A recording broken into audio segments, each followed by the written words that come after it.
Hello, everyone. Welcome to Popcast on the Rocks, episode 165. My name is John, and I'm joined as always by Andrea.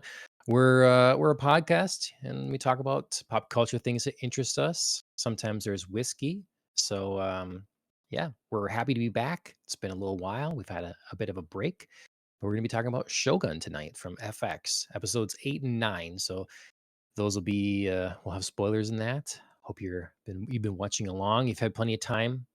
The show has been done for a little bit. There's only one episode remaining. And then before that we'll have our weeks to talk about and drink holidays.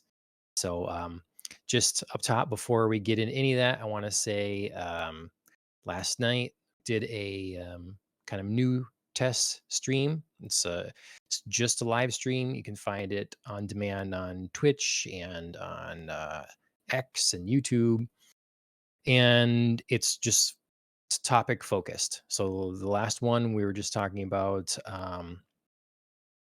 Fallout TV show.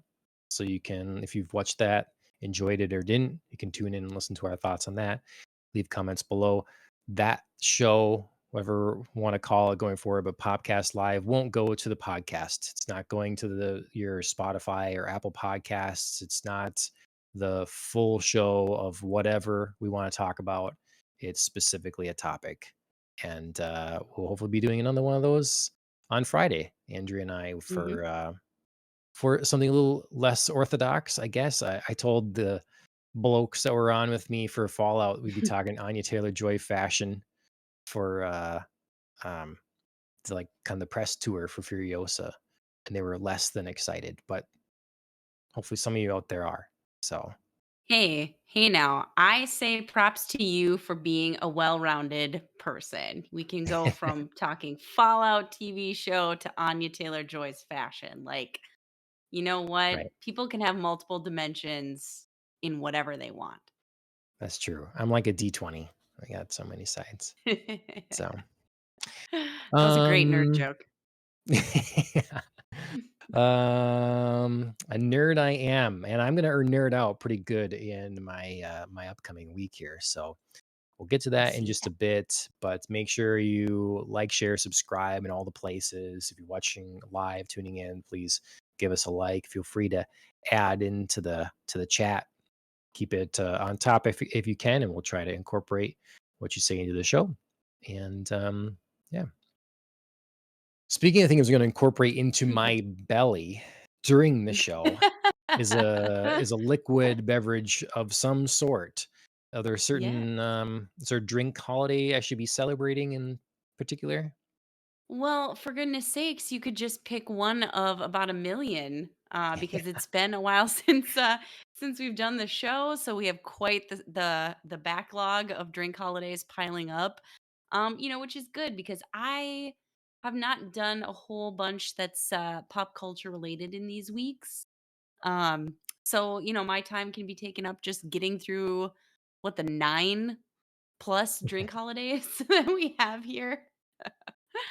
Um, it's been since the beginning of May that we have not had a show. So I'll just run through kind of the opening 3 weeks, which side note is terrifying to say because I will be leaving in just less than 3 weeks now for a foreign country. I cannot Wow. believe how fast May has gone.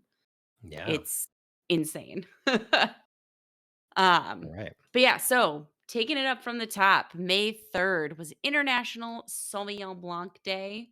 So if you are a white wine lover heading into the months of summer, looking for those lighter wines, that could have been one of your days. Um, More to come on wine days. But also, we have a classic in the beginning of May, May 5th, Cinco de Mayo. Raise a glass with tequila if that is your thing. It's definitely mine. I enjoy a good margarita and or tequila on the rocks. So, another alcohol that you can enjoy, vodka, a classic. Cosmopolitan Day was May 7th. I am not a cosmopolitan girl. I have made too many. I have told people before I bartended at the height of Sex in the City days, and so I could go the rest of my Cosmoed life out. with. Yeah. Yes, I could go the rest of my life without seeing, drinking, making a cosmopolitan. But I get it if you're big fans of Carrie and the Gang, May 7th was your day. You do have to share it though with a decidedly un-Carrie like beverage. Mm, May 7th is also homebrew day. So not only okay. beer, but homemade beer.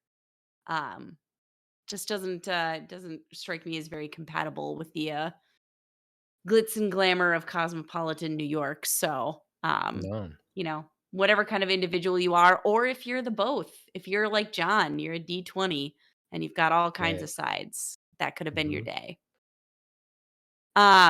May 9th, Moscato Day, going back to those light white wines as we head into summer. That I have not had a Moscato in quite a while. It's such like a sweet wine. I feel like it's the baby wine that we all drink Sure. at first when we're like, "Ooh, what's this? It's so sweet and fruity." And then as you get older, you're like, "Woof, okay, gut rot. Let me try something else." Use it in a So, cocktail or something. yeah, or sometimes it's like a nice small glass with like a dessert is okay, but it's just not Sure. something I would probably drink solo by the glass. So, Right.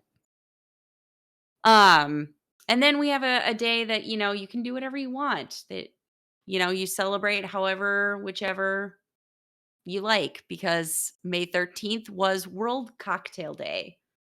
So you can do anything with that, literally. All encompassing. Yep. Yes, all encompassing, all welcoming.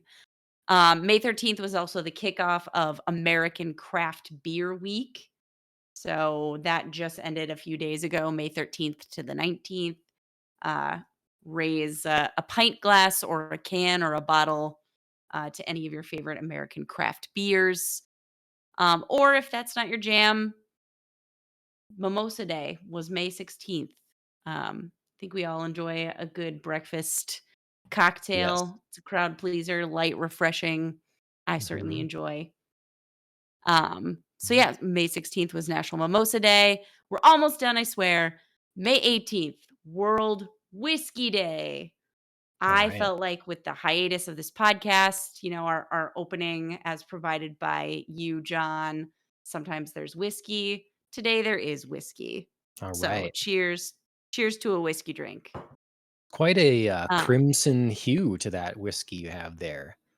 Potentially intentional, due Okay. to the Okay. the title of one of our Shogun episodes. Okay. So Oh, yes, oh yeah. Wow. I even picked the that word. Wow. you did. Well done. You Man. did your homework. This Okay. is how close we are. I don't even have to say Yeah. anything. I just have to hold up the glass and you know. Yeah. And finally, we are at the end now. Yesterday, May 21st, was Chardonnay Day. So yeah, May is all about those white wines. If that's your jam, May is your month. Can't Whew. you can fit into any category here somehow. Pick there's Yeah, one that suits something or sometimes multiple overlapping here.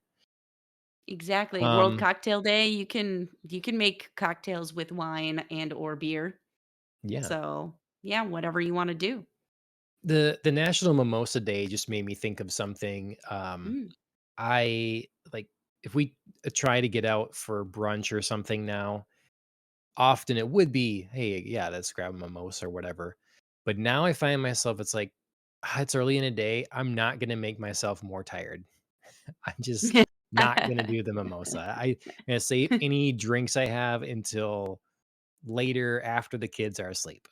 That's kind of Mhm. where it sits now. So, Yep. Yep. mhm, Yeah, no, I totally get that. When you drink during the day, there is a very fine line to it. Because you can go too hard and just feel like tired, dried out, and all the worse because you have to stay up for a long time. There's no like prospect yeah, of going to bed and just like, sleeping it off. Or you can, sometimes it is like a mimosa at brunch is like the perfect little like yeah, buzz. But right. again, like it just has to be the right circumstances. And certainly, the early years of parenthood are not ideal circumstances. So Yep, yep. yeah, totally get it. Um, So what's in your are you gonna reveal now what's in your whiskey drink there or like what kind of whiskey it is or anything like that? Yes. Um, so I do have to say though, when I said whiskey drink and then when you said whiskey drink, all I heard was Chumbawamba. He drinks a whiskey drink, he drinks a vodka drink, he drinks a lager drink. That's all I heard. Like, I don't know why. Um, just doing a little throwback in my brain tonight, but yeah, that's all I heard. So I eh, uh, sorry for the side note. no, I don't remember get the reference. Is You this don't something I remember should Tub know? Thumping?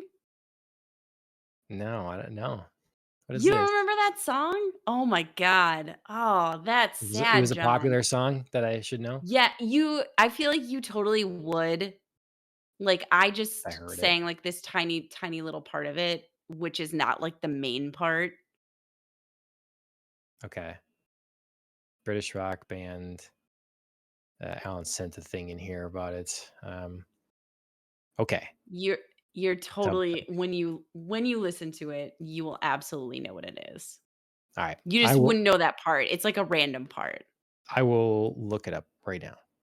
Okay, good. Thank you. Because now this is, like, making me sad and feeling alone on my island. I just finished saying how close we were, John, and now you don't get my song I references. Ugh. know. Ugh. Ugh, the That is betrayal, the happening. backstabbing. I yeah, it's okay, go away. All right. Why don't you tell us what's in your I'll see if I recognize this. What's in your drink? Okay. I mean, it's really not gonna take you very long, Oh, but yes, okay. so Okay. I got it. yeah. It took all of 50 like half a second. All right. I told you it wasn't gonna take you very long. Yeah. It was so Uh, ubiquitous. It was everywhere in, like, middle, mhm. high school years. It was yeah. Yeah. Mhm. Okay. Gotcha. I thought you were gonna Rewind. get it. Yeah, I thought you were gonna get it after I said it was Chumbawamba because it was just, like, such a weird band name, and they were just such a one-hit wonder. Like, I do not remember anything else they did.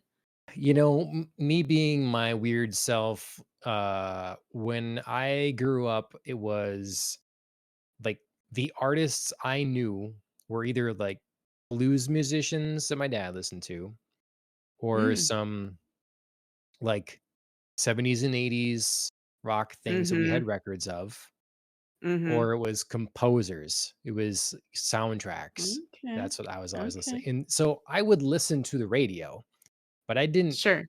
know bands, like Sure. this song is on if I heard the song now, I'd recognize the song, but I didn't Mhm. memorize much for lyrics. I just didn't, I wasn't in that. Like a lot of people, I feel like we were on the tail end of people really caring about musicians, that being a thing. I definitely feel like Mhm. in the 80s, that was True. still definitely a big thing. People selling out venues and cultural influencers were, now it's like not so much except for Taylor Swift or something. Um, Sure. so, but I just wasn't, yeah, I wasn't part of it, I guess. So Yeah, you I give me a mean, lot of music references and they would go over my head from, yeah. sure, sure. Okay. That is good to know. Also because I'm always on the lookout for music people for trivia because that's my weak area as well. Mm, When I go out to trivia nights, it's always like they always close with like that 30-second, like, here's a clip of music, get the song and artist, yep. and I And you're I like, I get it know that maybe, song, but I don't know the name right? or But anything. Yeah. yeah, yeah. Yeah. Or like, I Yeah. have a very specific niche of like, you know, 70s, 80s rock bands Hmm. and then like 90s, 2000s hip hop, Okay. and Yep. that's it. That's it. Right. That's all I got. It's very specific windows and genres. So, Yep. Right. Okay, well, I'll let you know if anyway, I I've know someone that's like, "Oh, music trivia genius." yes, please, please. I need to recruit them for my team. Mhm. Because yeah, I've got a roster of people with all their kind of like specific niches, but yeah, music is not mine. Alright. But anyway, after that tangent I've taken us on, my drink, Yeah. my whiskey drink. It is just some good old fashioned Jameson and ginger. And then I did add a little bit of Chambord to it Okay. to give it Okay. that crimson color. Sure. Nice. All right. So, yeah, that's all it Cheers. is. But it's pretty tasty. Cheers. Are you celebrating any of the many, many, many holidays? Yeah, I I see mean, a fun color. cocktail day, of course, that's Mhm. easy. And then also, I guess Cinco de Mayo, because I have tequila in here. So it's a Nice. gold tequila with um, passion fruit puree Ooh, that and sounds good. Sprite. So kind of going with the fruit aid of the week sort of thing again, but passion fruit Yes. this time, and now tequila seems fitting for it. So yeah. I dig it. I dig it. Cheers. Cheers indeed. It's very refreshing, very delicious. I was mixing it up. It's like this could use because it's world cocktail. I feel it should be something fancier. I'm like, this could use an egg white and some mint. That would be the what I would put in this. Nice. Yeah, but I didn't do that. So I don't have mint, and my glass is already full. It wouldn't fit an egg white in there. So yeah, Sure. next time. Well, it still looks delicious and refreshing and fitting for the month of May as we head into Yeah, summertime. yeah. Okay, so speaking of Tub Thumper from 1997, I think you watched something else that's from I did. 1997. Yeah. Hey, man, look at me just providing you with that segue on a silver platter. Mm-hmm. Some days it works out, doesn't it? Yep. Yes, yes, I have finished the first season of X-Men 97 on Disney Plus. Oh man, I will share like some thoughts here and some thoughts in a focused short. Okay. But what I have to say is overall this was done very very well. I'm very pleased on the whole with the storyline, like the overarching storyline, the characterization of the X-Men, and like the plot twists and turns. I think that they've all provided us with like a storyline that moves forward but pays like beautiful homage to the original cartoon series. That being said, there were some plot points that I was like, "Oh, hell no, you didn't. No, you didn't." I'm guessing you can guess which X-Men it would have involved. It's my baby, Gambit. And I don't wanna do spoilers right now, but there is something massive that happens in this season that in the final, like, 3 seconds they did something that could turn it all around and bring me back, and, I love when that happens. I love when I'm, like, so angry and so mad, and then they do something, it's like, "Oh, you got me." That's intriguing. They have done it. They have done, an excellent job at a cliffhanger for the end of the season. I don't know So what I the would cliffhanger element is, but I suspect I have heard about the thing that Yeah. you're upset about. And yeah, I Yes. won't say it, but I can understand. I can understand. Yes. Yes. Um, They did this event, um in a manner that it kind of echoed and encompassed another major mutant from the series, and then we found out very immediately that it was a twist for this other mutant, and then they, like, kind of brought it back around in another way. Um, I'll just say the mutant, it's Magneto. Um, Magneto's storyline this particular season, I've just really enjoyed because he's gotten to embody a lot of different roles other than just, like, villain.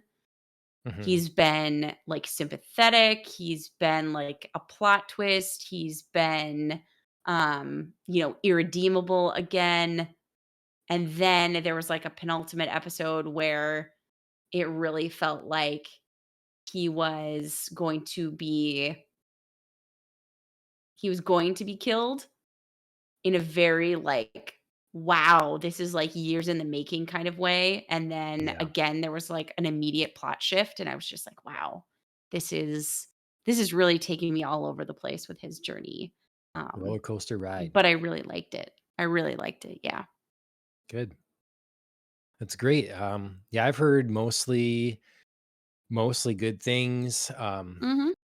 It's kind of sad. It sounds like they fired the writer showrunner. No. Yeah. Why? That's shocking. I had not There's heard that. I have heard things, but they're just rumors. I don't know. I have nothing concrete to say about it. There's um but I guess basically the second season is written and well underway. So season Okay. 2 it will essentially have been made under him as well. Okay. So it's from So season really 3 it's on, it's gonna have to 3. be someone else. Yeah. Okay. Unless Hmm. they change course here because the show does well. But I don't think it's doing numbers well, which Ooh, I that's sad. understand because, you know, I didn't have any confidence in the show before it came out. Hopes, but not confidence. So Mhm. I don't blame anyone for not watching it. But at the same time, it's too bad if this won't continue because it sounds like Mhm. the best thing Marvel's put out in years. So It's it's really great. Honestly, I get that, like, X-Men right now would have like, pre-'97 would have a bad rap.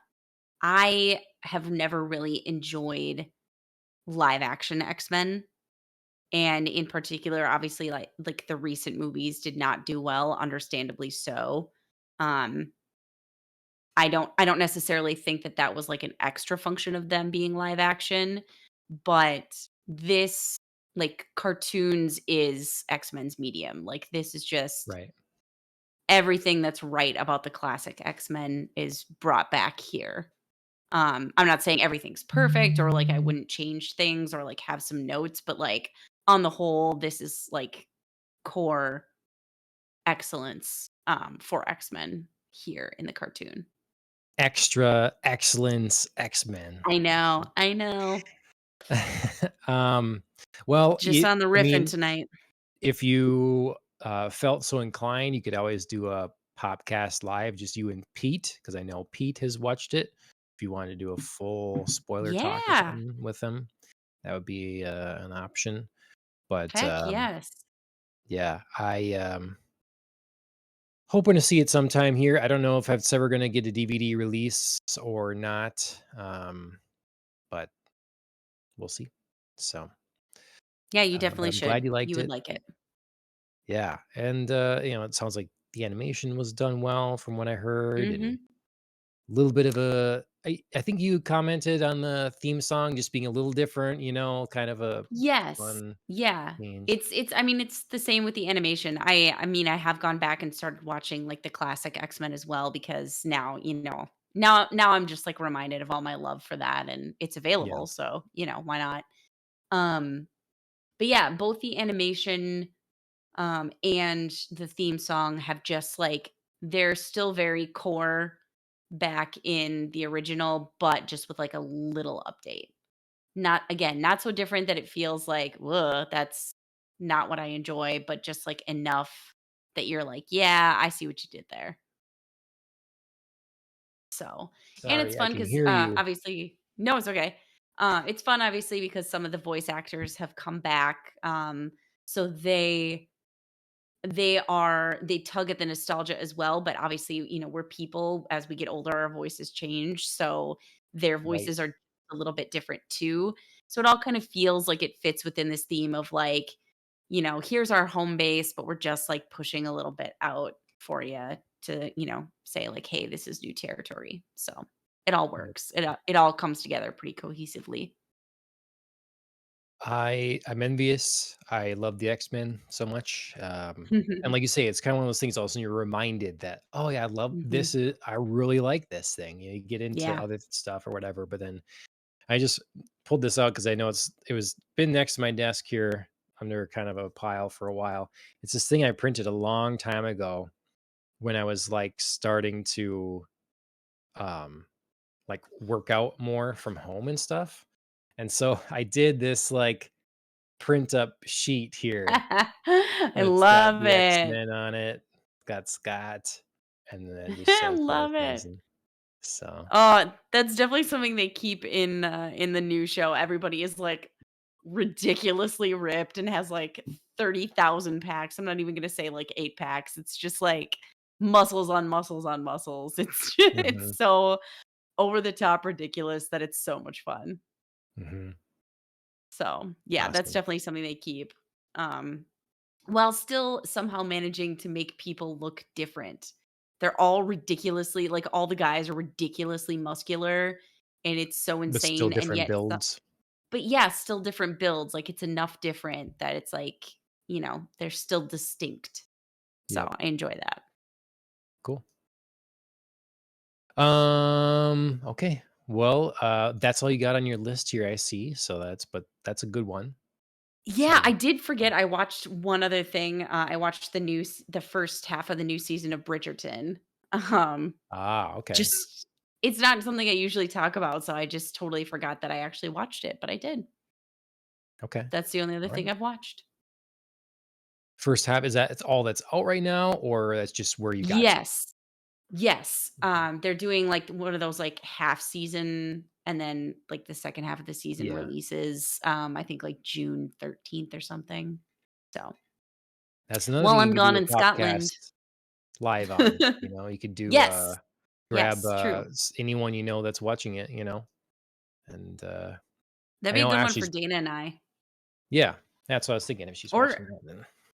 yeah, or if Ashley is too, she could come join us. She has not started, she's just been into Outlander, just like Sure. Outlander, so that's really what she's been on, Sure. so I think she's happy with that, and she goes through it pretty quick, but, maybe this is probably what's next for her, I would guess. Sure. Um, cool. Well, I mean, it's been a while, so I got quite a bit of stuff done. I did finish Fallout. As I mentioned, our live stream talk of that is up on the channel, so you can look at Mhm. my thoughts on that. Um, Furiosa is coming out on Mhm. Friday, so I managed to watch Mad Max 2: The Road Warrior. Um, I had previously attempted watching the first Mad Max a couple times and just never could never make it through it, It just didn't Sure. grab me, didn't suck me in. And so I'd heard The Road Warrior is the best one, a really good one. So I thought, well, I'm just gonna skip it and watch this one. And it was very good. I mean, I can see where it didn't blow my mind, and that's why I texted you later. It's like I think honestly, just watch Mad Max Fury Road because you can see some of the Mhm. things that they've taken from Road Warrior, put in Mad Max Fury Road, and now done way more impressively, expanded Mhm. upon. You can see where the idea blossomed in this, and then they with more capabilities later, uh, Sure. made that better. Um, and so I don't know, maybe it's best to see this and then see the improved version, Um, but yeah, maybe I'm wrong on that. Everybody in the chat, let me know what you think. But I enjoyed it. It's a solid story. It's solid acting. They do a good job of you putting you in this what feels like a different world, sort of kind of scenario. Very they stick with it. It's the very crazy, kind of over the top bad guys, Mhm. often wearing ridiculous things. It's like, is this exactly where how society would devolve? Maybe Mhm. not, but it's fun to play with it in that way and create these Mhm. larger than life characters. So Yes. that was good. It's um it's good and violent. It's predictable enough while still having a few surprises. So yeah, it's just a solid kind of 80s action movie. So thumbs up. And it got me more pumped for Furiosa. Sweet. I was trying to Um, I was trying to remember God, what show do I keep watching? Miracle Workers, End Times. Mm, That's very much like the riff off yeah. of, like, Mad Max and all of that, Yes.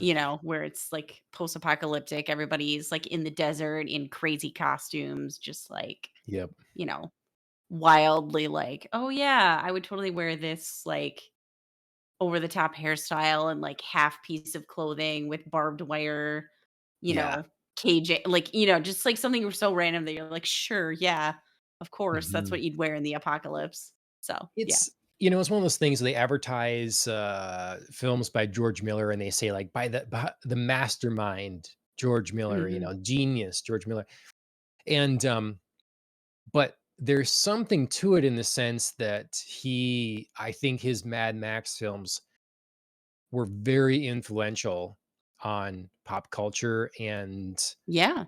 our idea of a version of a post-apocalyptic, in this case, Australia or whatever. Um, and so I don't think that is has been overstated. Um, it's when you look at something like Borderlands or Fallout, some of these video games, Rage, these things feel Mad Max. Um, Mhm. it's it created a different Yep. a different version, a really aesthetically original kind of thing, and that Mhm. holds true to today yet. And like listening to a lot of his some of his interviews, he has a cool approach and idea.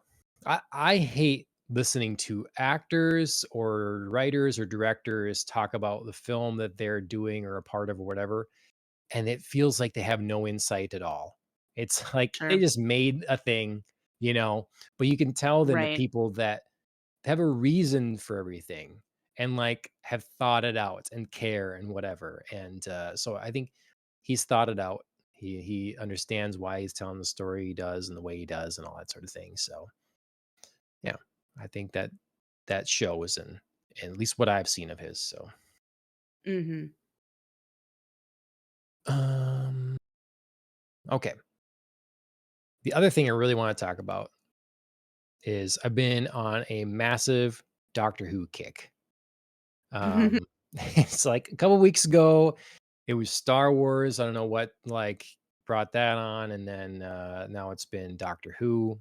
What brought this Sure. on was like the new season of Doctor Who started, which Doctor Who's been dead to me for a while.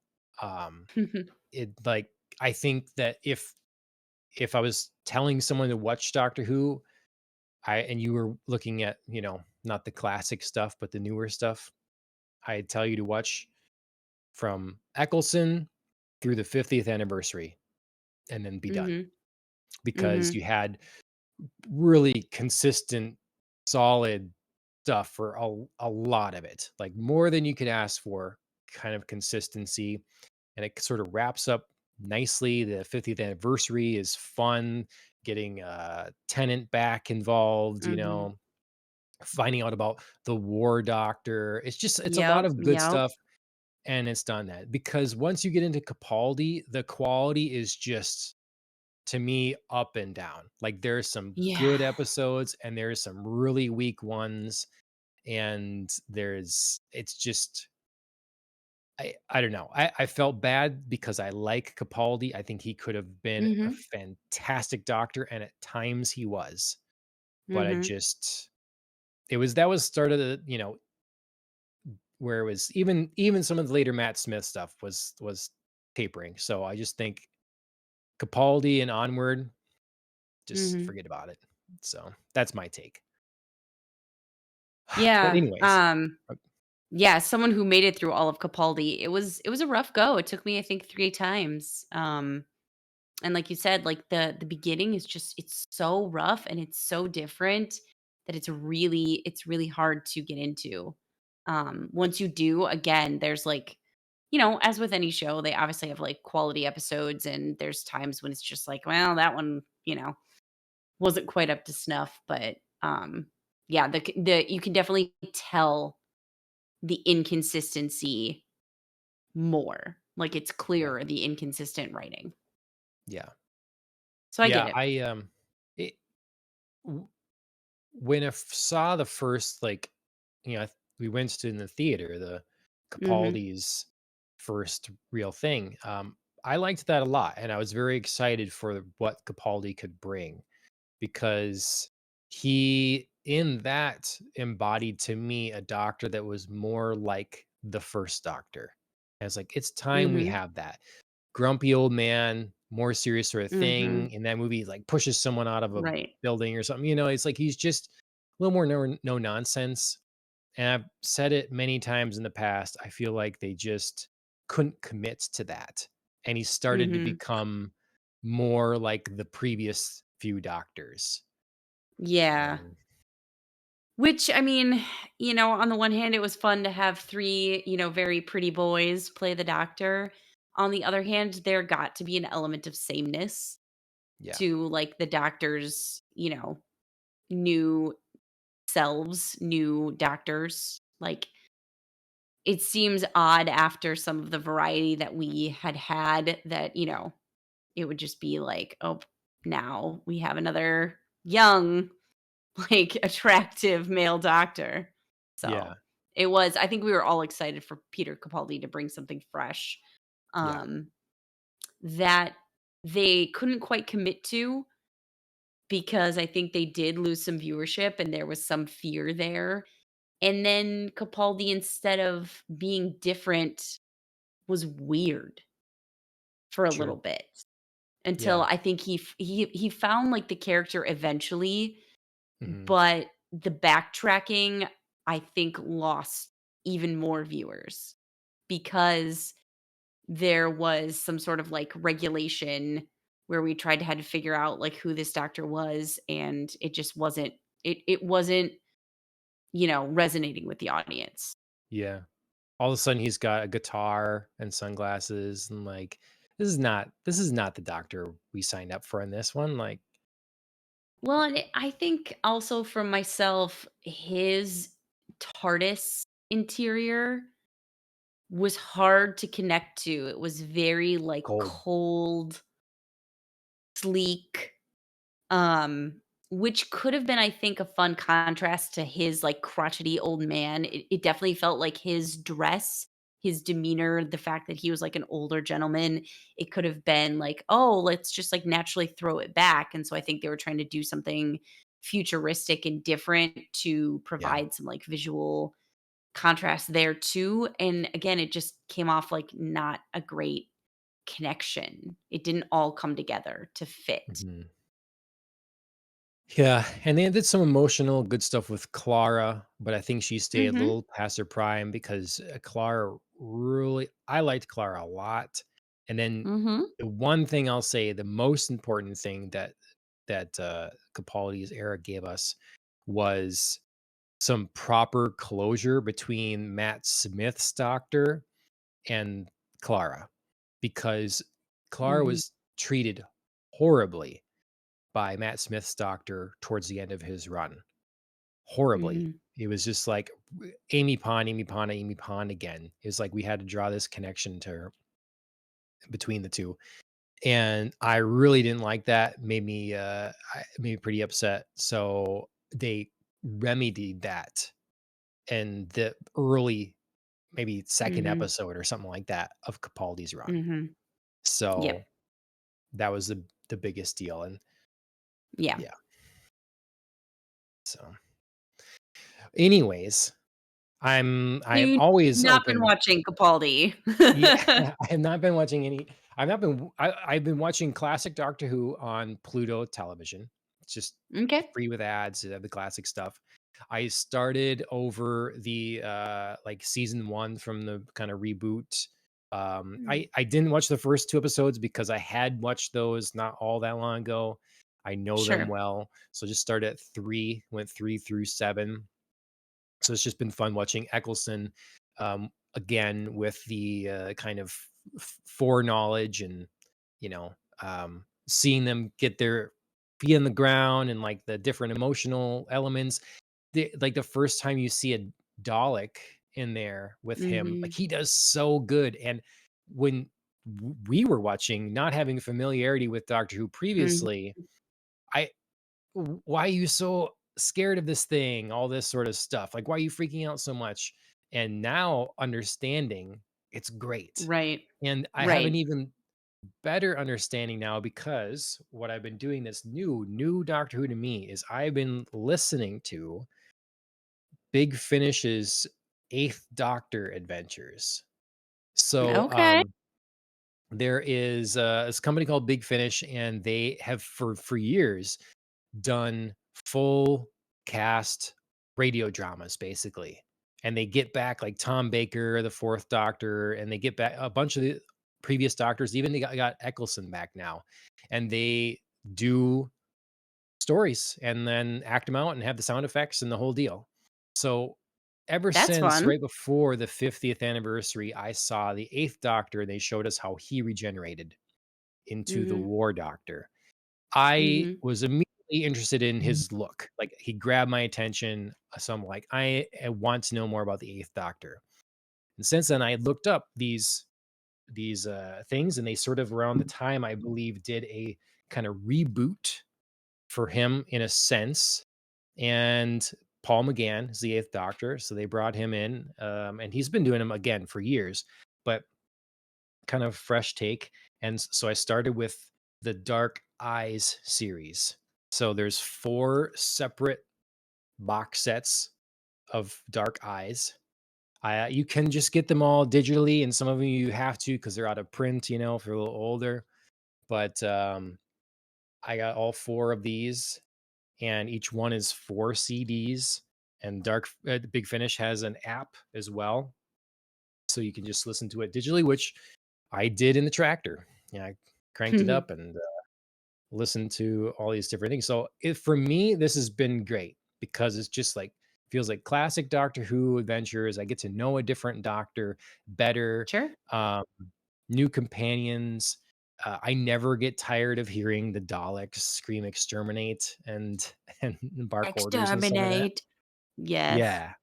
So yeah, I listened to Dark Eyes 1 through 4. It's starts off in World War One, and you're kind of following this like nurse in France during the First World War, and the doctor gets involved in this and kind of takes on a new companion. But at the beginning of this, he's sort of lost hope because he's lost his previous companion in a tragic Mm. manner, and so at this point, the Time Lords are around yet, and one of the Time Lords, Straxus, says, "How far will you go to like, if I can prove to you that you'll have hope again, and we have a reason for living yet."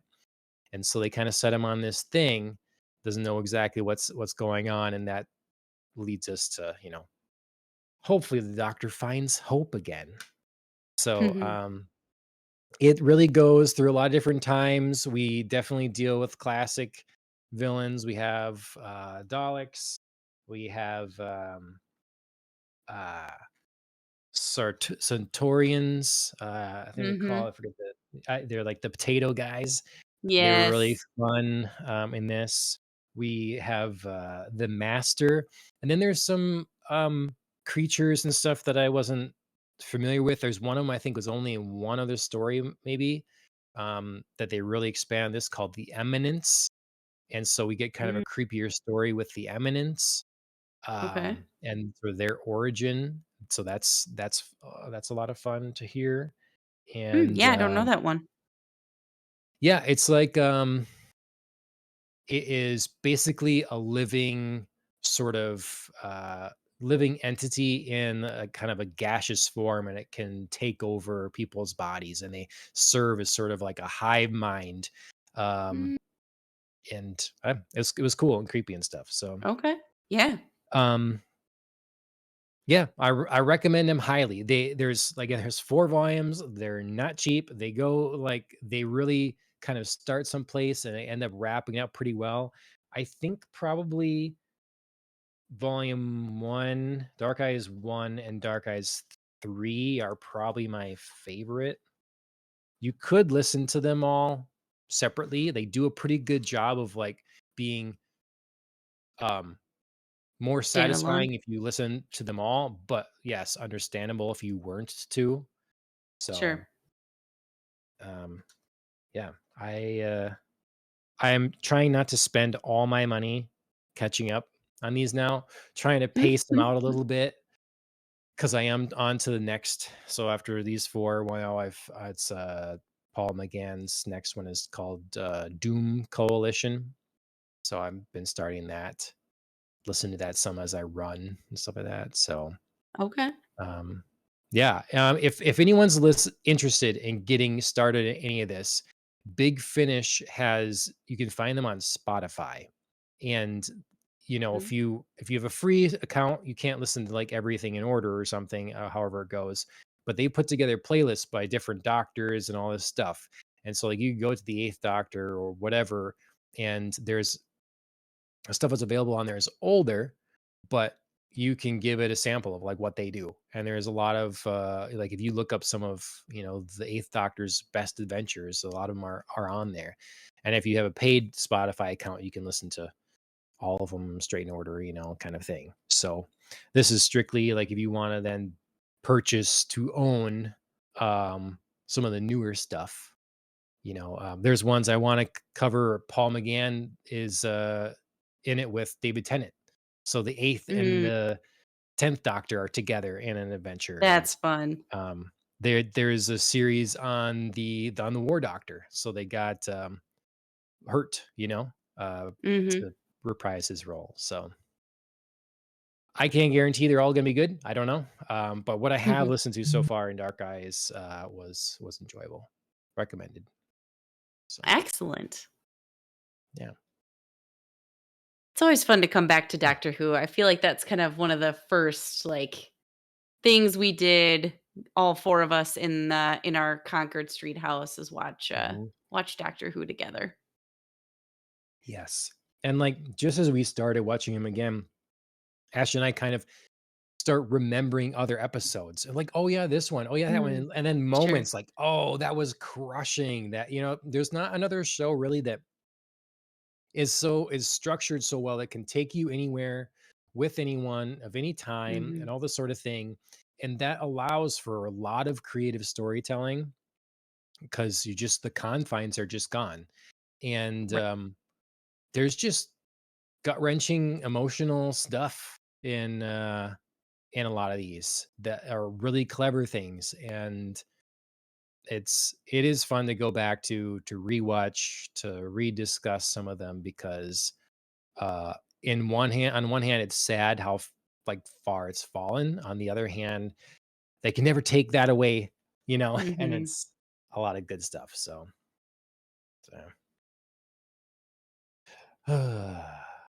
okay. Now I'm all warm and fuzzy talking about Doctor Who and reminiscing about it and all this sort of thing. Let's keep the momentum going and reminisce about Pac-Man. You ever played Pac-Man? Heck It's yes. Pac-Man celebrating a Heck yes, I birthday. played. Yes, I love that. I haven't thought about that in so long, but that was one of the, uh, games that was at the bar that my grandma used to work at, and I would Mm, go with her sometimes to work as a kid. Not like a little kid, but like, 10 years old and 15 years old and stuff. yep. And Pac-Man was there, and I used to love to play that. Love, love, love. That was, yeah, that was one of my favorites there at the bar. Nice. I never put a lot of time into Pac-Man, but it's like, you gotta play at least a game or two. So it's a classic. Um, and he's Pac-Man's 44. So today, as of today. Happy So everybody birthday. wish him a birthday. Yeah, happy one. Um, I liked played at a gaming convention a while ago, a tabletop version of Centipede. That's what it was. Oh, And okay. so it's like I thought built you were gonna into a say table. Pac-Man, and I was like, "Mm." Yeah, that's what it is. Yeah. No, it's yeah, this is it was really cool. I wish it was for sale. Could have bought it, but yeah. Anyways, Pac-Man still going. There's still new games out there. So check out some of those maybe. I know you're a fan of, well, Pac-Man now, but you're also a fan of cooking Yes. shows. Yes, I And, am. did you see this news here? The Harry Potter cooking No. show? No, I didn't. I love it though. This is Yeah, fantastic. I will watch the heck out of this. yeah. So it's coming, like, this holiday season or something, and Yes, it it's looks perfect. it from the preview, it looks high produced and all kinds of Harry Potter themed cooking challenges on the Food Network. So this Mhm. really seems like the thing to pull me back into some Food Network goodness, um, because I don't turn it on too much anymore these days, but, just kind of background once in a while for a Halloween baking championship or something like that, but Yes. Halloween Wars. That's still my yeah. jam. I still love it, especially now that they brought it back to like more of like a combo of new and classic stuff where for a while there they didn't have pumpkin carving and I was like, "I'm sorry. Yeah. What is this?" Like, no, no, no. Mhm. So, Yep. yeah. Alright. Well, we have that to look forward to, and I'm gonna skip this other thing unless you have something to say about it, particular, and, I don't right now, but I think I will after I actually watch this. okay. We can just I mean, we can just mention it saying Yeah. like the Dune Prophecy trailer dropped, which is a TV series based on, Frank Herbert's Dune, obviously, you know, expanding off of the success of the movies. I like the cast at first blush, but like I said, haven't watched the trailer, so I don't know what I think about that yet. But next time. Yeah. I mean, the Dune movies are high production value, well done, Mhm. so I hope that this doesn't kind of sully that, and they also Yeah. do the, this world that's been put forward justice now, so, Mhm. but Yeah, it's yeah, I HBO mean, Max. this is definitely like a money pit potential. You've gotta sink money in it to make money, but, like, you could also be just sinking money into nothing if you're not Yeah. gonna find a place for, this. Yep. It's one of those gambles, like, House of the Dragon was obviously a Yeah. gamble because that was gonna always take a shit ton of money to produce Mhm. that. So, I think this is also gonna take a shit ton of money and hopefully comes out as well as Hot D did. Yeah. We're, when you get back from your trip, basically, we're probably gonna have to get into Hot D. Like, that's coming right up, so, yep. That's So, what I like to hear. yeah. Come back from your trip and get into some Hot D. Yeah. It'll be waiting for you. Um, well, things have been waiting for me for quite a while. My sort of sling DVR has been Shogun, and, Yeah. Shogun from FX, episodes 8 and 9. So we'll only have one episode Mhm. left after this, but, we thought hopefully we'll get Dustin, our big super samurai fan friend, back on the Mhm. show to talk about kind of the whole thing in the last episode. So yeah, we got the 8th episode and the penultimate. I know last time we discussed, you were feeling like things needed to move, and it was a Mhm. little sluggish. Do you feel like it moved? Yes, although it did take until episode 9 really. Episode 8 was, a bit more I'm glad we ended up breaking it up this way because I feel like if we had watched, like, the 3 episodes and then the 2, that would have been Mhm. really tough for me because, like, 6, 7, 8 would have been a lot of just, like, everybody's getting set up to do the thing, and so Right. those really would have dragged. So, yeah, episode 8 was still definitely, like, Toranaga setting up his, chess pieces on the board and in anticipation of making the moves. It did, of course, like, conclude with the first of the pieces moving in a Right. very, very shocking way, Yes. that we can get into, but yes, I do feel like this show is finally going forward, you know, Toranaga showing some of his hand in setting up scenarios, with, seeing potentially how everything is going to play out. Some of them I can see where he's going, others, with Yabashige and our main character, Blackthorn, the Anjin, I'm not sure where that journey is going in terms of, like, helping Toranaga. Mhm. So, yeah. So I'm intrigued because this show has always given me, I think, a sense of, like, I can see a lot of things that are happening and I can guess a lot of stuff that's going on, and then it always keeps, like, 1 or 2 surprises in reserve, for me to not get too. That's how I feel with these 2 episodes as well. Sure. Um, yeah, kind of looking back at it is a lot of, and this show has been recently a lot of character moments. It's a Mhm. lot of how does one person feel about another, but we can't come out and right say it, so we have to sort of play this game and demonstrate how everybody feels about each other in the different relationships through sort of a more roundabout way.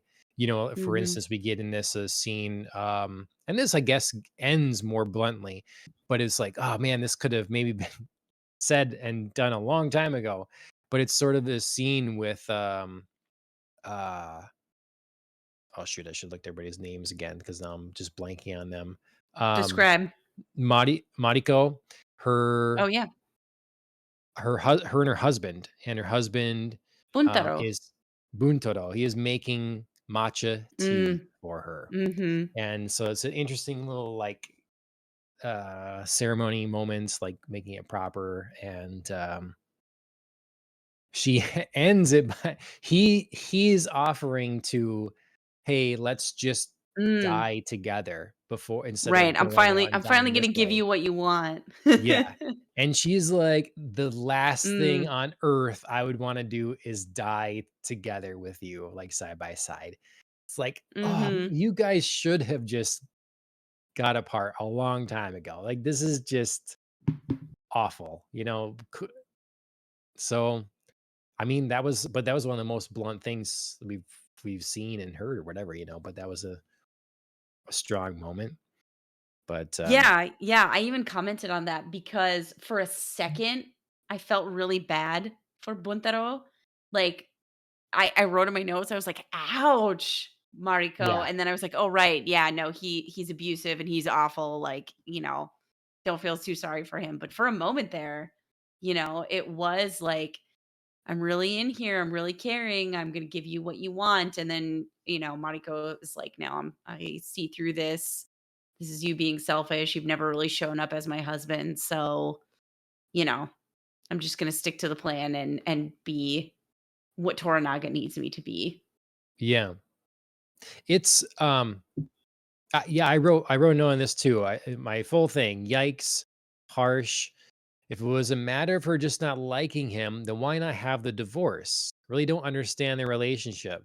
So she was just miserable the whole time because she doesn't like him, or is it because he beat her, or did that come later? I really don't know. I don't understand this because he's thinking she wants to die, but does she just want to Right, die so she's rid of him? Or but he loved her and she'd never reciprocate. So it's like, right. I, I, it's There just, was a Yeah, there was, like, a lot of layers to her dislike. I think initially she disliked him because she felt like he was lower than what she deserved in a marriage. Like, we have that, like, super quick flashback of, her growing up, when we're really learning more about her and Lady Ochiba's relationship. And, she's like, "Why didn't you, find me a different husband? Like, why am I just being married off right now? I don't get it." So that it starts off on, like, a sour note for her, and then, of right. course, like, immediately turns worse where she doesn't love him, he clearly loves her, like, this, is already a match where expectations and reality are clashing in very different ways, and then we have her father and Yep. his, betrayal, the slaughter of her whole family. All she wants to do is be like, "Peace out. I never wanted this marriage anyway." And he's like, "Nah, you're gonna stay with me." And then I don't know where along the line it turned abusive. Right. but it's just like a progression for her of like, I didn't like you, now I don't like you some more, now I really hate you. Mhm. So, Yeah, yeah. it's interesting, but but character moments like that, because otherwise, like, the things I'm drawn to really are the 2 major moments. The Mm, you yeah. have so you have, um, Toranaga's right-hand man, and, Hiromatsu. what is it? Hiromatsu. Kitamatsu, and I need to see how you read this exactly, because, once again, Toranaga keeps no one in the loop. Everybody is in the dark. So we have the scene now that he says, "You need to change your idea of giving up here, Mhm, or I'm going to commit seppuku right here. It's gonna happen. mhm, Right now, I'm gonna kill myself." And this is do we think this is happening because he was told this is what must happen should anyone, like, show that they're not gonna follow the plan. They're not gonna follow me. Anyone shows disloyalty in the group, you have to do this to, like, kinda shut it down. On top of that, convince our enemies that I'm serious and I've given up, that I'm willing to mhm, sacrifice my dude that's been with me mhm, forever, because that's how much I've surrendered. mhm, Or is he thinking, I know what Toranaga is thinking because I know him so well, and I will mhm, do this for him, but I've not been asked. I just know this is what needs to happen because he could mm. see that other people in the room are ready to draw their sword at this point. Again, because Sure. if we're not following you down this way, so this whole thing stops that, like, Mhm, proves the dedication. Um, and then he also tells his son, Buntaro, like, don't give up on Toranaga even when it looks like he's given up on himself. mhm. So, how do you read this scene? How do you read what's going Yeah. Yeah, so I've reinterpreted that scene or reread it now in later context several times because in the moment I was really shocked. I really thought that they were playing a game of chicken. And I was like, "Don't do Mhm, it, Toranaga. He will commit seppuku. He mhm, is committed. You're both staring down, the end of the sword here." And Hiramatsu's absolutely going to point it at himself to make this point to you. And so I was initially wildly devastated in that moment. mhm, And then in the context of him saying, "Don't give up on Toranaga," even when it looks like he's given up on himself, I reread it as like Hiromatsu thinks this is what needs to be done to convince Toranaga to go on, to convince everybody else not to revolt, like, you know, without asking, he's done this for Toranaga. mhm. And then in the following episode, I reevaluated again when Toranaga threw out to Mariko, Hiromatsu knew his duty. And I was like, "Oh Right. my god, this must be part of Crimson Sky." This was a catalyst moment. It was a moment to serve as a binding agent for Toranaga's people and also a sign to his enemies, to Ishido, that he really has really, doing a wildly different version of a Trojan horse here. Yeah. Um, Mhm. to play dead and show his belly until he can flip over and strike. And I think it's because Toranaga, yes, Hiromatsu was absolutely Toranaga's like number one right hand man, but he's got a lot of those kinds of people in his service. People None who that are yeah. loyal, who know him, not again, Hiromatsu number 1 for sure, but he's got a lot of people who've been with him a long time, who know him well, who are absolutely dedicated to his service in different ways. Like Mariko obviously is another person similar, not the same. Um, his hidden samurai in the fishing village. I cannot remember his name Oh, right yeah, now. yeah, yeah, yeah, yeah.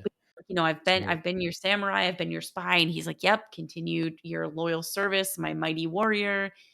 He's got these kinds of people, so he it is a devastating blow, but I think it's one he knows he can recover from because he's got other people, and Hmm. he needs to keep, everybody unified for this plan to work. So, that is my several layers of reevaluation on that Yeah, scene. I now think it's part of Crimson Sky, and it's a sure. shitty part of it. I hate it, Hmm. but it did what it needed to do, Kind of. Ishido's still like, "They're mostly. up to something," you know? So, like, I I mean, don't trust yeah. this. I don't think Yeah, anybody was really gonna believe, like, there was gonna be nothing, but I think that they're convinced that even if he has a trick up his sleeve, it's probably not going to be anything major and or might not be successful right. without Hiramatsu. Yeah. I mean, it does sort of begin to paint the picture that w and it's realistic in a sense that oftentimes you would imagine a general is sending people to what is assuredly death. They're being commanded to do something that they will likely not come back from alive. Mhm. Usually it's not kill yourself, but definitely have, suicide missions. That's absolutely been a thing or whatever.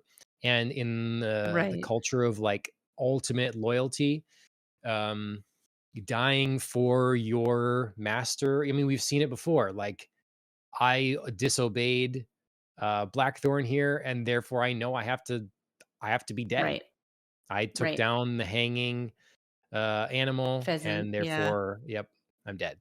So when you add that kind of context, you're like, well, I guess I can totally see asking your most trusted people to go and put your life down for me. That's kind of like what they're are meant to do in a way. Right.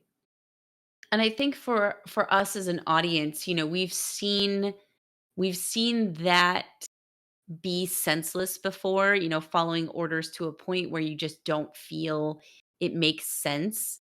Um, obviously, with the older gentleman, oh, I can't remember his name. I think it begins with a U, who does take down the pheasant and, therefore must die. And Blackthorn is like, what are you talking about? This was Yeah. just a bird. I didn't really care about this. Yeah. Or, even our beginning episode where Fuji's husband steps out of line and Yeah. therefore he Exactly. and their infant son both die. Yep. We've seen this carried out at what to us seems, a nonsensical level, a useless level. Have they died for anything? And Hmm. now we're seeing an instance where, there is some meaning given to it. Obviously for Hiramatsu, like hopefully this is, the beginning of this plan. Get Japan out from under Ishido and Lady Ochiba's thumb. Um, Restore balance and order here. And, in the next episode, we get Mariko. Also, we she goes into what might be considered a more traditional version of a suicide mission where, she's clearly going to be risking, if not giving up her life to prove a point that Ishido is holding all these people hostage. Hmm. She's initially probably not going to kill herself, like she is going to be killed. And then Right. it turns into, she is going to have to be the one to kill herself and make a martyr out of herself. Yep. um so I think there's this juxtaposition of these two deaths here versus like the beginning of the season where they felt a lot more senseless. Yeah. Yeah. If the plan works out, it's um then I guess I guess it's worth it. I mean, we do see that Todanaga really is, from what we can tell, really does care about Japan making it and the unity Mhm. of Japan. Mhm. So it's one of those things like listening to my Doctor Who, there's a choice a couple of times in there of, well, I could kill these people, this number of people, to save what will be known millions of lives. And that Mhm. this version of the Doctor is like, it's not a numbers game. It's never a numbers game because he does the sort of like ever optimist sort of thing of I won't accept those sorts of terms. I Mhm. won't accept sacrificing, you know, thousands of humans on this planet because then that means saving millions elsewhere. Mhm. Um, but that's very much not the sort of like pragmatic take of I will totally sacrifice, half dozen people, whatever, if it means not going to full out open war and we can make this a peaceful thing and not have the Catholics come and divide us and whatever, sort all this stuff. So, yeah, it's going to be interesting to see how this unfolds, even though as an audience member, it is shocking to watch, such a high price be asked to be paid. Um, Mariko, it was fun seeing her sort of come and throw her weight about. It's like, Mhm. I am, like daughter of whatever, and, sort of title herself up. And Yes. Yes, she had a gladiator style speech. mhm, I am yeah, daughter of a Akechi Jinsei. I'm not gonna be held here. I'm free to come and go, and I'm following my liege lord's orders. Let's do yep, this. Let's yep, let's have this showdown. That was very fun. I agree. yep. And you know, getting to see the other council members start to waver, the one and for Mhm. sure, like understanding the gravity of like, hey, if you kill her, this is this is a problem. And and then again, keeping some of your people out of the loop here. Then you go and have your other guy come in, let a whole bunch of ninjas in to attempt this assassination mission. Um, That was yeah, craziness. that was a scene where I thought it was one way. I thought it was, this is part of Toranaga's plan. Hmm. And, Yabashige is letting in these guys to suit Toranaga's purposes because, hey, Toranaga needs a win. He's had some pretty harsh defeats here. Maybe this is the beginning of Crimson Sky, you know. And yeah, then that was a twist that I did not see coming. That they were actually Yeah. there to kill Mariko. That was shocking Hmm. to me. Yep. Yeah. And I don't know. So not everything goes perfectly. And then what do you think of? So Mariko then kind of admits defeat in a sense, like she stops trying to escape, Oh you yeah. know, Hmm. and Ashley's thought was like she's realizing in that moment that Yabushige is a traitor because he's not helping Blackthorn move the crate, or is she just like, look, I was coming here, I was going to die anyways. They're after my life. This is what really needs to happen anyhow. Mm. Or I mean, like, I don't know. What do you think is like the decision to I'm gonna stand in front of the door, I'm gonna say my last piece and Yeah. I I would have liked that more had she had more of an audience. mm, That would have felt more satisfying with other people there. right. Who's I mean, it's a great moment to like recapture that, I'm going to die in protest of what Ishido is doing because he's being a dictator, he's authoritarian, he's just, seizing power control. It's a great protest and her death would definitely be a martyr's death and still could be, I guess, but the only people there to witness it are Blackthorn, who nobody's going to pay attention to because he's an outsider. Yabashige is not gonna tell anybody because he's obviously switching sides all the time. So he's not going to be, making Mariko a martyr. And the two other women, like, I just don't know that they have the pull and the sway to like portray her this way. So it Mhm. really depends, you know, that angle needs to be told, needs to be expressed to a large enough group of people in just the right way that they do take it that way for that to work, for her Right. death to mean that. Yep. So, unfortunately, it wasn't out in the open. There was very few people there. I'm just sort of worried that like it ended up being for nothing. Sure. Yeah, I mean, the play has to be, right, that turn all the biggest families against the ruling body at this point. Like, you've Right. just Right. overstepped, you've gone too far. Clearly, we sided with the wrong people, and we've now put our weight behind, Toranaga instead. Right. And I would say that does hinge on, people understanding how she died, by And who whom. did it? Yeah. Yeah. That's the biggie here, and I don't know that she got that. Mhm. I mean, just the fact that she is killed at all may be enough, Right. you know, because obviously she did make that show of defiance, and people watched her, try to leave and be defeated.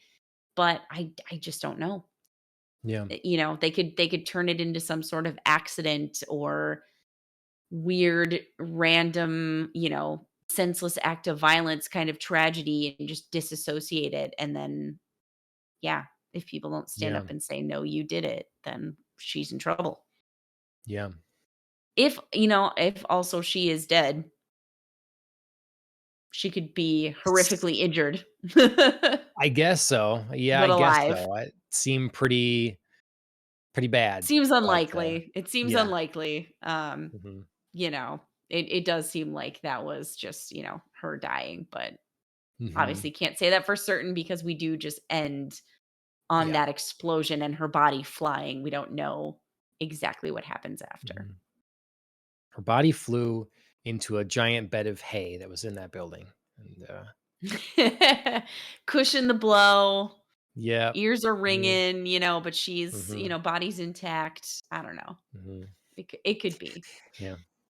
If she is dead, then I think the show would have delivered, another surprise to me in the form of, obviously I'm familiar with the work that this is based on and the fact that like Blackthorn's character stays in Japan and takes a wife. I always assumed that would be Mariko. Mm. And so if that's not in fact the case, if he ends up, marrying like Fuji or something, who by the way, I miss her. I know, yeah. Could use her character coming back. If that's what happens, then yeah, I'm like super shocked because I always thought those 2 were just kind of like the end game there. It's the ultimate final, like, twist of the knife for, Mhm. the young, like, nephew or whatever that is in love with Omi, the. yeah, Yeah. the courtesan, So, yeah, Lady yeah, Kiku, he yeah, marries her. Yeah. yes. Which, Um, by the way, this is totally tangential to the storyline, but just I loved Toranaga's little joke as he the thinks he's going to placement. die. Yes, Oh, yes, yeah. church and brothel, just Mhm. neighbors. Love it. I like that too. Oh, I it's one of made the some few note about light it. moments in some, like, kind of, Mhm. dare I say, duller, just in terms of, like, all the, setting up that's going on, and also Yep. darker, obviously, because it's so much focused on deaths, of his son, of his right-hand man, Maiko, what she means to him, I think probably as, like, a surrogate daughter, Yep. so Yeah, it's a party Friday night and then ask for forgiveness on the Sabbath. So, it's, perfect, right? Like, Uh, wake up in the yeah, morning, good to go. that was quite enjoyable. Mhm. Um, what is, like, I don't there's definitely more things to delve into, but I don't have anything, it's critical other than, like, you know, we did have some stuff between Mariko and Ochiba, and I'm Mhm. wondering, why does it now seem like Ochiba has no power? so her mother died, right? And it's like, was Mhm. she did she have some sort of authority through her mother yet? Or why is she And is that I mean, I don't know that that's her mother, correct? That was the Tycho's wife, I Yes, that's thought? Dago's wife. Mhm. And was it, like, was she saying it was her mother in the sense of, like, like, sort of an adaptive, Maybe caretakery way, or was that her literal mother? I don't know. I read it as Okay, her literal okay. mother, I but wasn't then clear. yeah.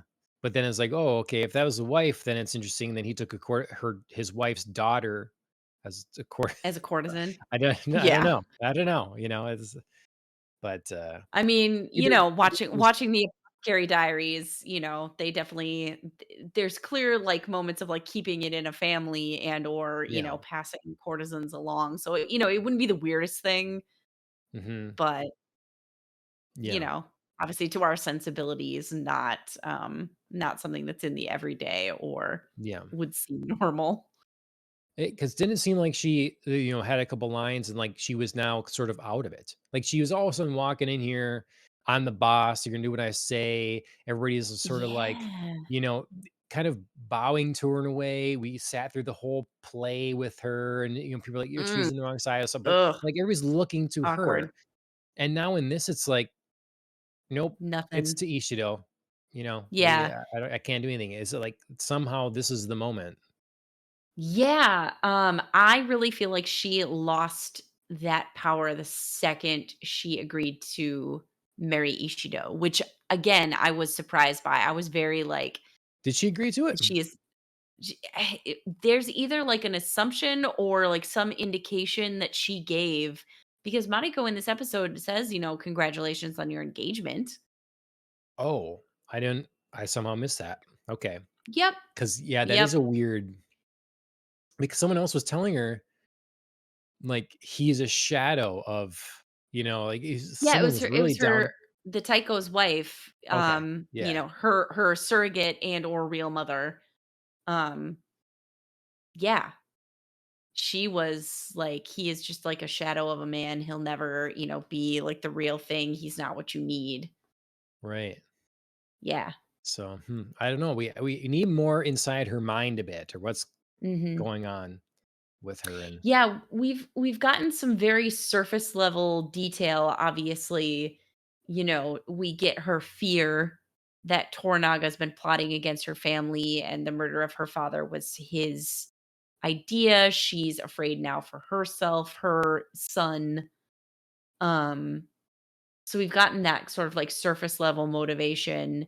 We've gotten her, like you said, sweeping in as if, I own this place, you're all going to do what I say. For a hot mhm, second everybody does, and then Ishido confesses and we get his motivations. He's desperately in love with her. right. And I thought like she was going to have like a very clear rejection. Thanks, no thanks. Gonna keep things the way they are, the way I like them, keep everybody kind of dangling, and yet now we have a diminished Lady Ochiba who has agreed to marry Ishido. Yeah, it's So, I don't know, and I hope we get some sort of explanation here. Some yeah, I mean, make this make sense. yeah, we got a little more depth into her, but not really any insight to what she's doing. Obviously in the conversation between her and Mariko, where, her inviting Blackthorn was really just a pretext, Yeah, to talk to Mariko, and they exchange, like, she's like, "Oh, when we were younger, I thought of Mariko as a sister, and then she was taken away from me." So, again, we add to the pain. I get it. You're a damaged mm, person, but what does that all mean? What are you yeah, doing here? yep, Yeah. That's where we need to be going next. yep.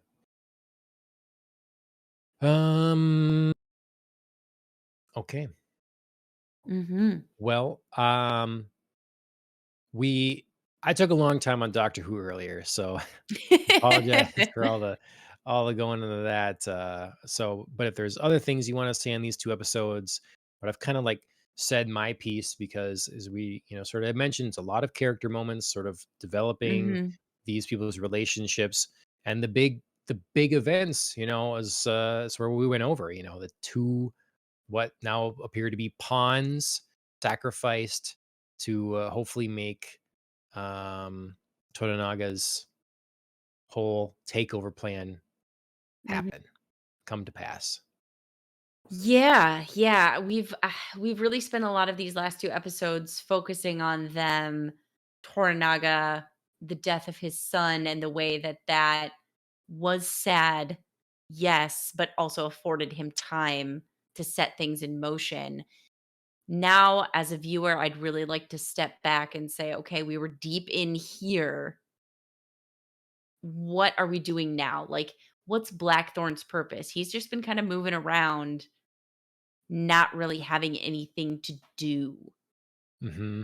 He's taken Yeah. Yabashige and Mariko to Osaka. He's been reunited with his old crew, learned he doesn't fit with them anymore. Right. He thinks he's going to Mhm. sail for Yabashige. He thinks he's going to sail for Ishido. Both of those don't seem to quite be panning out. He was Mhm. going to help Mariko. Then, they got together again. And we thought we had this big, like, moving forward moment for the two of them and their relationship. And then now it's all maybe being taken away again. So, what is he going to do? What is his purpose here? Is he part of the plan? Is he a wild card? What's Yeah. happening? Yeah. It's gonna be really interesting to see, especially after he just like slept with Mariko again Hmm. on that night. Now she's killed. What kind of action does that spur him into? And Right. does he end And up respecting Toranaga for the sort of play he's made and see how right. this comes together? Or is it like Right. this is a bridge too far and I just, separates him further from everything? Yeah, I mean, it comes back to the reception of Mariko's death. I mean, I talked about earlier the way that, you know, she needs the public and these, high lords to accept her death one way for the plan to work. Similarly, with Blackthorn, he needs to, for Toranaga, place the blame of her death on the right person. Either it's Ishido or it's Yabashige for betraying them. It's not Toranaga for, like, moving these chess pieces. You Mhm. know what I'm saying? So, like, Yeah. if he thinks back to, like, this is Toranaga's plan, like he did earlier when it seemed like she was going to die for the first time, and he was Yeah. very upset about that. If he goes back to that, it's obviously bad for Toranaga. If he doesn't, if he just sort of looks in the immediate and says, one of these 2 is to blame, then, yeah, I think Um, there could be some good moves there for Toranaga. yeah. Okay. Um, how do we want to we only one episode left. 1 Gotta get episode. Woo! gotta get Dustin on board. I'm anxious to know what happens. We gotta figure out we gotta definitely make sure we get this in before you leave. That's Yes. important. And so yeah, we'll have to coordinate here and and wrap this up. I did hear now they are working on a season 2 and 3. Wow, okay. So That's initially that's it great that was they've greenlit 3 too. Wow. well, I'm not excited about it because they went quite a while saying we're not looking to do more because this is the story. This is the book. Oh. This is what we had. And I think pressures from the top, this being FX's most successful show Hmm. to date, Interesting. or like, look, you're gonna make more, so make it. And now, it sounds like people are on board and they're doing it, but it's going to be going off from source material. It's going to be invented Okay. now. So Okay. that's a heavy responsibility to play in Yeah, it this is. era, staying authentic, moving these characters forward. Um, we'll see. Yeah. But Yeah, I guess I'd assumed that it would be, at least 2, if not 3, given the fact that, like, the course of these events happen over a number of years in real life, like, the real life events that they're based on. I mhm, think, take, like, 8 to 10 years this whole mess gets sorted out. It's like quite a while. So Sure. I had assumed that, they just had enough material, but that is Yeah, I don't know if interesting to know. they had, like, compressed it because they were only imagining they were gonna do 1 season and Sure. then, you know, took a bunch of that time out, and now it's like, well, now we have more seasons, we could have spread it out. Right. Right. The Alan said there are 2 I more books in wonder. this series, but supposedly those to my understanding, those books take place in very different times and places. So they're not the Right. same characters. Right. Yeah, they said not actually a series. So, yeah. So it's this is supposed to be a continuation of these characters. So, Mhm. I don't know. Interesting. Yeah. Interesting. We'll see then. Um yeah. Yeah, who knows? Who knows? Okay. So that's been Popcast on the Rocks and episodes 8 and 9 of Shogun. And hope you're enjoying it. Again, please leave your feedback and comments about the show or whatever in any chat that you would like. We are live on YouTube, X, Kick, and Twitch. So take your pick. This show will go to podcast directories like Spotify and Apple Podcasts. So if you can follow us on those, if you want the podcast format, video version is available on Spotify, and a review on Apple Podcasts would be much appreciated. Killing the Flower wrote our theme song. You can check them out on music streaming services, Instagram, and YouTube. That's Killing the Flower. Trackmouse34, our friend Mike, Trackmouse34 on YouTube or Trackmouse on Instagram. Getting ready for race season. Coming up in like a couple months. It's going to be at a big race in Wisconsin. So should have more content coming from him. And he was on Fallout show last night. So you can hear from him if you want. Um, and yeah, that's about it from us. We appreciate the viewership or the shares, the follows, all that sort of thing. And yeah, Andrea, thanks for joining me. We'll be back next week. We'll be back. Us two will be back Friday. Yeah, I was gonna say, don't leave me hanging here, John. Yeah, us two will be back Friday for some fashion talk. Let's go. Yes. Yes. I will see you very soon. And to everybody else, cheers.